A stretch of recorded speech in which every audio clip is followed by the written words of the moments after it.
In a small northeastern town, taxis had just started operating. The town was called Zhanggou. Though it was called a town, it was only a little bigger than a village. Surrounded by mountains, it was quite remote, with several small villages nearby. People in the town were doing fairly well.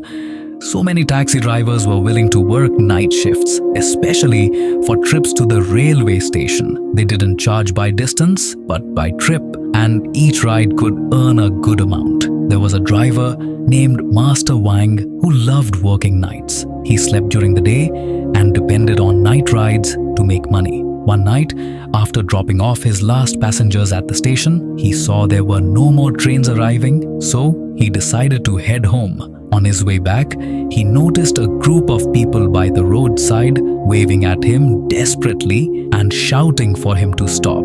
He hit the brakes and asked, "Where are you going?" The group replied together, "Driver, we're going into Zhanggou, to the area at the foot of the mountain." Wang calculated the distance.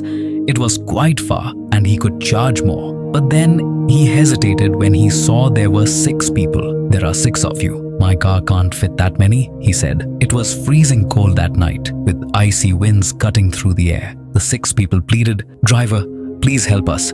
It's too cold. Take us there.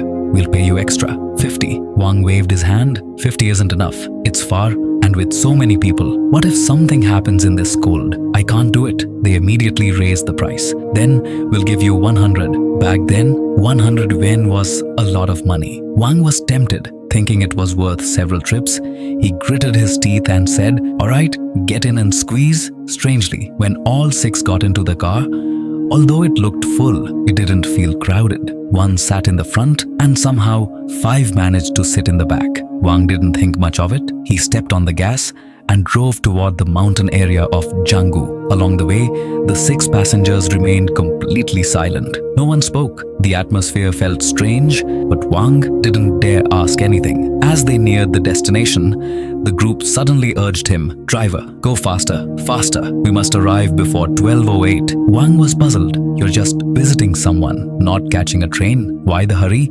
And whose house are you going to?" They only replied, "Don't worry about it. Just stop at the first house at the entrance of Zhanggou." Wang didn't argue. He sped up and arrived at 12:05. Pleased, he said, "There you go, 3 minutes early. Not bad driving, huh?" As he turned back to tell them to get out, he froze. The back seat was empty. The person in the front seat was gone too. All 6 passengers had disappeared without him noticing. The only thing left was a stack of money on the passenger seat.